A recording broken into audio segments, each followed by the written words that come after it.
Pot face sex în timpul ciclului menstrual? Da, puteți, dacă ambii parteneri sunt de acord și dacă folosiți metode de igienă mai riguroasă. Pot deveni însărcinată dacă folosesc contraceptive? Da, puteți și după cum am spus și în video anterior, există un indicator, o marjă de eroare, numit indicele PERL, care ne arată numărul de sarcini care pot surveni la 100 de paciente care folosesc metode de contracepție dată în parcursul unui an. Și în cazul dispozitivului intrauterin non-hormonal este de 0,8 acest indice PERL, iar în cazul dispozitivului hormonal este de 0,2. Ce înseamnă asta? Înseamnă numărul de sarcini survenite la 100 de paciente care folosesc această metodă de contracepție pe perioada unui an de zile. Respectiv, marja de eroare este la oricare metodă de contracepție, în afară de sterilizare chirurgicală. Pot face sex în timpul sarcinii? Puteți, da, dacă nu aveți contraindicații, de ce nu da? Așa. Contraceptivele îngrașă? Nu, absolut nu. E un mit vechi care, în principiu, contraceptivele noi sunt microdozate, nu au nimic cu îngrășatul.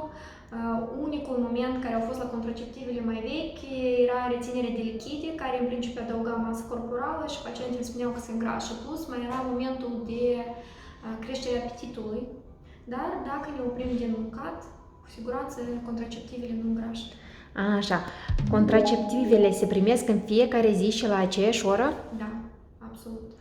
Dacă întrerup primirea contraceptivelor, pot deveni însărcinată?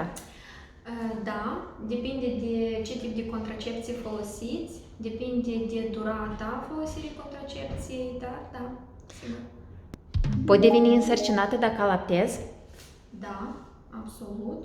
Puteți deveni însărcinată chiar dacă nu aveți menstruație în timp ce alăptați. Așa. Pot avea ciclu dacă sunt gravidă? Nu, ciclul menstrual nu.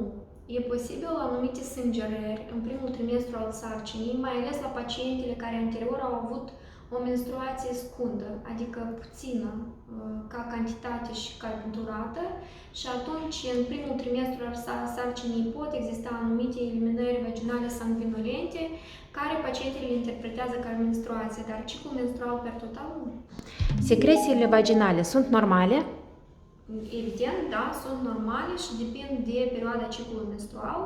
Cunoaștem de perioada ovulației, în care în această perioadă eliminările fiind mai abundente, mai mucoase și sunt interpretate ca o variantă de normă, atâta timp cât eliminările nu sunt deranjante. Pofta exagerată de mâncare în perioada premenstruală este ok?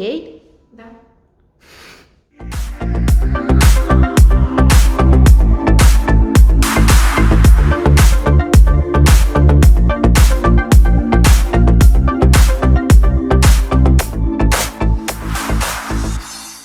Problemele cu tenul dispar dacă încep viața sexuală? Nu, categoric nu. Problemele cu tenul la adolescente trebuie rezolvat în comun cu dermatolog, ginecolog, endocrinolog și nici de cum începerea vieții sexuale timpurii va rezolva problema acneei. Asta înțeleg, întrebarea despre acnee.